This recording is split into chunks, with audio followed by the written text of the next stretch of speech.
Santas Casas são as instituições mais tradicionais no atendimento à saúde no Brasil. Estão aí há séculos, desde o período colonial, e passam por dificuldades financeiras crônicas e imensas e enfrentam débitos que o programa de fortalecimento das Santas Casas procura sanar. O deputado André Zakharov, do PMDB paranaense, está aqui para conversar sobre essa questão e sobre a saúde pública de maneira geral. O Palavra Aberta é uma produção da rádio e da TV Câmara. Pois eu estava falando agora, deputado, comecei falando das Santas Casas, porque existem mais de 1.000, 2.000, sei lá quantas Santas Casas no Brasil. 2.100. 2.100. Boa parte da população brasileira, desses 200 milhões de habitantes desse país aqui, boa parte dessa população já deve ter passado uma vez, pelo menos, por uma Santa Casa e procurou atendimento ali. E a gente ouve falar sempre dessa crise das Santas Casas. Eu falei agora, inclusive, do programa de fortalecimento. Não é? É um programa do governo para tentar resolver um pouco desse débito imenso, né, que existe. Por que as Santas Casas estão sempre nesse... Parece, né, deputado? Eu sou leigo no assunto. Por que elas parecem, para mim, e para o telespectador, eu acredito, sempre nessa situação desconfortável do excesso de dívidas? É problema de administração?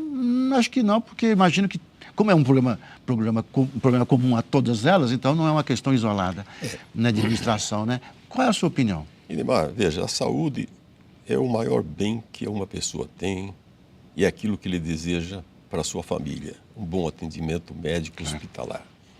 A preocupação foi tão grande que logo após o descobrimento, em 1554, 53, foi a Igreja Católica que organizou as primeiras Santa Casa, que foi em Santos. Como é que elas sobreviveram até 1988, dando atendimento gratuito, um atendimento bom, com médicos, e outras igrejas, outras entidades criaram também suas Santas Casas e hospitais filantrópicos, criando uma grande rede no Brasil. Por quê? Porque doadores de imóveis, de seus patrimônios, a pessoa morria, deixava no testamento alguma coisa para a Santa Casa. Veja, a Santa Casa de São Paulo hoje tem mais de 800 imóveis. Então ela tem uma renda com isso. Poderia ter até maior se fosse melhor administrada. Chegamos lá. Mas grande parte dessas entidades atendiam antigamente a pessoa que era chamada indigente. Indigente era a pessoa que não tinha nem recursos, não tinha condições para pagar nada, então aí a Santa Casa atendia. Em 1988, com a Constituição Cidadã, foi criado o Sistema Único de Saúde. Sistema SUS. Único. Então só temos um sistema no Brasil, que é o SUS. O outro sistema previsto na Constituição é complementar ao SUS, mas ele não é suplementar, ele não substitui o SUS, que são os planos de saúde. E o que foi visto de início? Que o governo, através de um artigo que a própria Constituição diz, que saúde é um direito de todos os brasileiros e é um dever do Estado. Então, quem deve prover os serviços de saúde é o Estado. E como ele não tem hospitais públicos para atender toda a população, ele compra serviços. Passou a comprar serviços de hospitais privados, bons, e hospitais da rede de Santas Casas. Sim. Com o tempo, o SUS foi perdendo a sua importância financeira dentro do orçamento. E aí o governo passou a pagar mal a atenção básica e a atenção especializada também. Deixa eu só pegar isso que o senhor falou agora para tentar entender com clareza. Quer dizer, o médico e o hospital como um conjunto dos médicos, digamos assim, em termos de serviço. O médico atende um cliente e aí aquilo custa X, né? Uma consulta médica.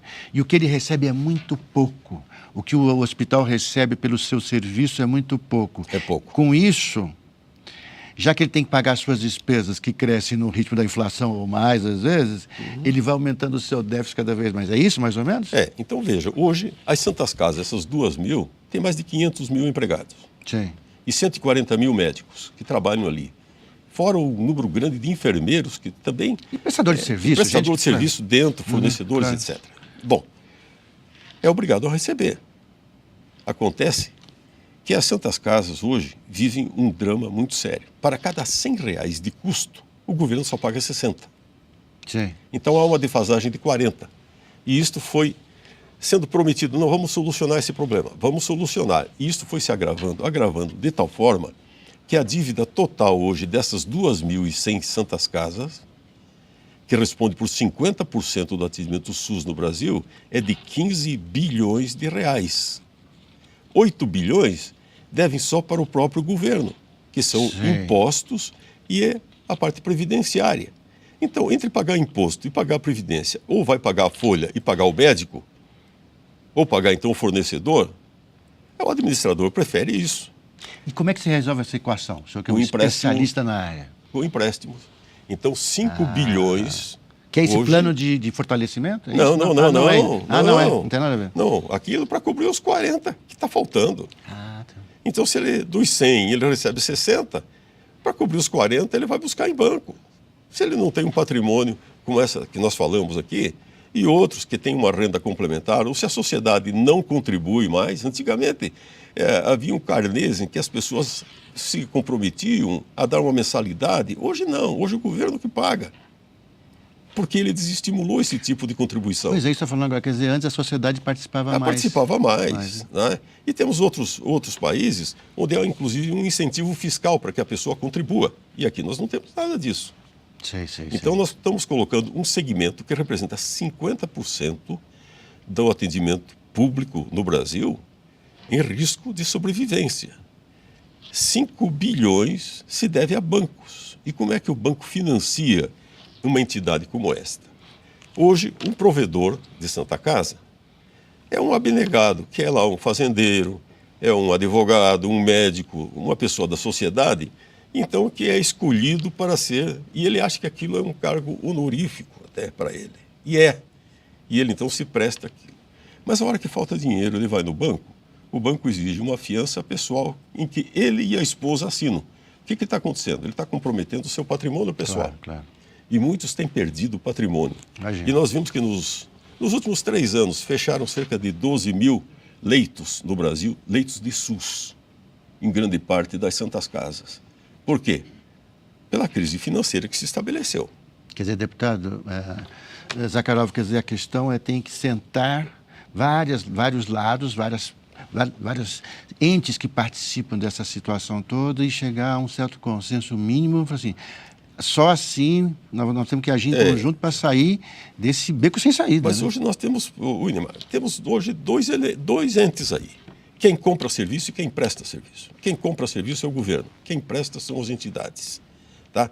E elas devem aos seus médicos, aos seus empregados, aos bancos e aos fornecedores. Mas então, se não é um preço justo que se paga, esse déficit vai aumentar. A conta está não fecha aumentando, nunca, sabe né? Em que proporção? 2 bilhões por ano. 2 bilhões por ano é o acréscimo que as santas casas estão aumentando o seu endividamento. É impagável. Eu queria, até esse termo impagável é um termo ambíguo, né? Porque é impagável de não pagar e a gente usava no Brasil, a gente usa ainda como impagável aquilo que provoca gargalhadas, né? É uma coisa curiosa, são dois sentidos da palavra. São dois Agora, sentidos. deputado Zakharov, para fechar o nosso programa, nosso tempo está estourando e eu queria o seu poder de síntese agora. Como é que a Câmara dos Deputados, o senhor é um deputado federal, o senhor está aqui, o senhor se interessa por essa questão, o senhor se mobiliza por ela, como é que a Câmara dos Deputados pode contribuir para desenovelar essa questão toda? A Câmara já tentou, através da emenda 29. Certo. Na emenda 29, então, nós previmos que o governo federal, que arrecada 70% dos impostos do país, contribuísse com 10% dessa receita. Isso estava previsto na 29. A presidenta vetou. Mas manteve os 12% que os estados têm que contribuir da sua arrecadação e os 15% dos municípios. Aonde que a corda estoura? Junto aos municípios. Claro. Porque é o prefeito, o vereador, que está ali recebendo, então, o doente que precisa de atendimento.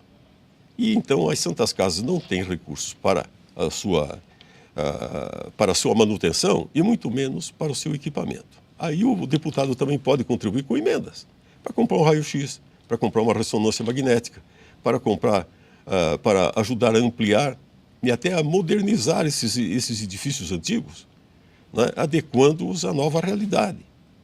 Então, a Câmara tem feito o que pode. Agora, falta vontade política. A presidenta Dilma, quando assumiu, no seu discurso de posse, disse o seguinte: eu quero ser conhecida e reconhecida como a presidenta que resolveu o problema do SUS no Brasil. Só que a situação se agravou, muito mais do que há quase 4 anos, quando ela assumiu. E ela tem poucos meses para cumprir essa promessa dela. Tem. Isso vai ser a grande bandeira para quem quiser sucedê-la. Deputado André Zakharov, muito obrigado pela sua vinda, né? E vamos falar sobre essa questão ainda. Eu acho que o senhor tem um raciocínio muito claro e eu acho que isso é muito bom para a gente discutir essa questão da Santa Casa e da saúde pública no Brasil. Isso. Muito obrigado. Estou à sua disposição. E obrigado a você que ficou com a gente. Até mais.